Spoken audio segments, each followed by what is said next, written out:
The Matrimonial Causes Act 1973 outlines a system for the equitable distribution of assets when a marriage ends. However, the cost of litigation serves as the primary hurdle to these statutory rights, requiring significant upfront capital to navigate a highly complex legal framework. Separation often reveals an immediate economic imbalance. One spouse may control the property portfolio, pension pots, and shares, while the other possesses negligible capital and lacks the independent means to analyze that balance sheet or present a claim in court. Historically, the state provided a bridge for this gap.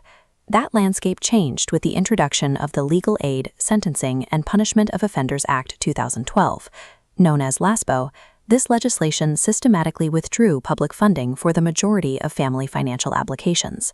Publicly funded legal aid for these disputes was effectively extinguished. This withdrawal created a void for the financially weaker spouse, leaving them to face a technical, adversarial system with no inherent means of entry. Resolving this imbalance requires a structured legal sequence that moves a case from initial funding through to the final division of assets. Substantive fairness in the division of property is impossible to achieve without first resolving the obstacle of procedural access. Success in financial remedy proceedings is won through the early application of specific procedural mechanisms that allow the case to proceed toward a hearing. The primary legislative tool for resolving the funding crisis is Section 22ZA of the Matrimonial Causes Act 1973. This provision allows for a legal services order, or LSO. It requires the wealthier spouse to pay the applicant's legal fees, typically through a monthly allowance for ongoing and future costs. Because this involves directing one private citizen to fund a lawsuit against themselves, the judiciary approaches these applications with caution. If the underlying claim for a financial remedy appears doubtful, the court is unlikely to intervene. The 2014 High Court decision in Rubin v. Rubin established a strict evidentiary threshold that every LSO application must meet. Under the Rubin philosophy, the applicant must prove they cannot reasonably obtain legal funding from any other source. The court first examines the applicant's personal resources. While the assessment is fact-specific, applicants are generally not expected to sell their primary home or deplete modest life savings to finance the case. The applicant must then demonstrate that commercial litigation loans are unavailable. This usually requires submitting written refusals from at least 2 reputable lenders. Finally, the applicant must provide a statement from their solicitor refusing to enter into a Sears tooth arrangement, where fees would be deferred until the final settlement is reached. Procedurally, LSOs are interim orders governed by Part 18 of the Family Procedure Rules, requiring formal notice and detailed financial evidence. These orders also carry temporal limits.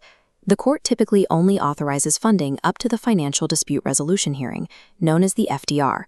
This limit encourages both parties to seek a settlement at the FDR stage, preventing the applicant from litigating indefinitely on the respondent's capital. Section 22ZA functions as a regulated leveling mechanism, requiring significant evidentiary support before the court will mandate the use of a respondent's assets for the applicant's representation. After securing funding, the practitioner must deploy the substantive claim, selecting from the specific orders the court has the power to grant. The court's distributive powers fall into 3 categories. The first is income, including maintenance pending suit for immediate needs, and long-term periodical payments for ongoing stability. The second category involves capital.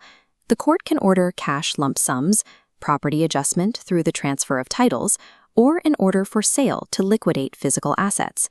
The final category is pension powers. Courts can issue pension sharing orders to physically split a fund, or pension attachment orders to earmark benefits for future payout. Reaching these remedies requires strict adherence to Part 9 of the Family Procedure Rules. Part 9 is built on the duty of full and frank financial disclosure. The court's ability to divide assets is dependent on seeing the entire financial picture. This duty is satisfied through Form E. This comprehensive questionnaire requires both parties to swear to their total financial worth under oath. Hiding assets during this stage allows the court to draw adverse inferences against the deceptive party. Final orders can be entirely set aside if non-disclosure is later discovered. Modern efficiency tools, like the ES1 and ES2 schedules, now force both sides to consolidate their data and narrow the points of dispute into a single joint document before the FDR. These procedures standardize the dataset the court uses to perform its final allocative calculation. Once the asset pool is quantified, the court applies the discretionary powers of Section 25 of the Matrimonial Causes Act to determine the final division. Section 25(1) provides a clear priority. The court must give first consideration to the welfare of any minor children of the family. The court then consults the statutory checklist in Section 25(2, beginning with the income, earning capacity, and property resources available to each spouse. The assessment continues with the financial needs of each party, the standard of living before the breakdown, and factors like age or physical disability. Finally, the court weighs the contributions made to the family, both as a breadwinner and as a homemaker, and the value of lost benefits, such as future pension rights. Section 25 provides the criteria for the decision, but lacks a fixed mathematical formula, giving the judge significant discretion in weighing these factors. This discretion is guided by landmark rulings in White v. White and Miller and McFarlane, which established three core principles: needs, compensation, and sharing.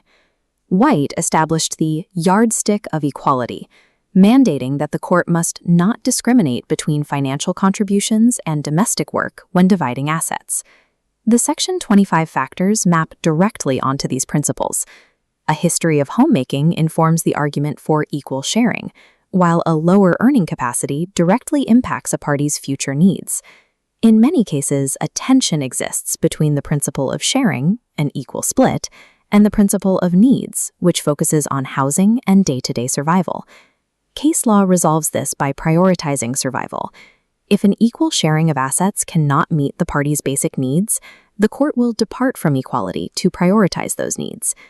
The final consideration is Section 25A, which addresses the clean break. Section 25A requires the court to consider terminating all financial obligations between the parties as soon as it is just and reasonable to do so. The Section 25 algorithm prioritizes long-term security over mathematical symmetry. The path to a final financial order is a coordinated sequence. It begins with the extraction of funding through an LSO, moves through the technical verification of assets in the disclosure phase, and concludes with the application of Section 25. The efficacy of the Section 25 algorithm depends entirely on the accuracy of the disclosure phase, which relies on the applicant having the initial funding to analyze data and challenge noncompliance. For the family practitioner, this requires a dual mastery: the technical precision needed to navigate procedural gateways, and the ability to argue the abstract principles of fairness and need. These procedural mechanics reflect the underlying legal principle that marriage is an equal partnership, ensuring that equality is protected throughout the dissolution process. A financial settlement is the result of this rigorous legal sequence, where procedural access and substantive law converge to enforce a fair distribution.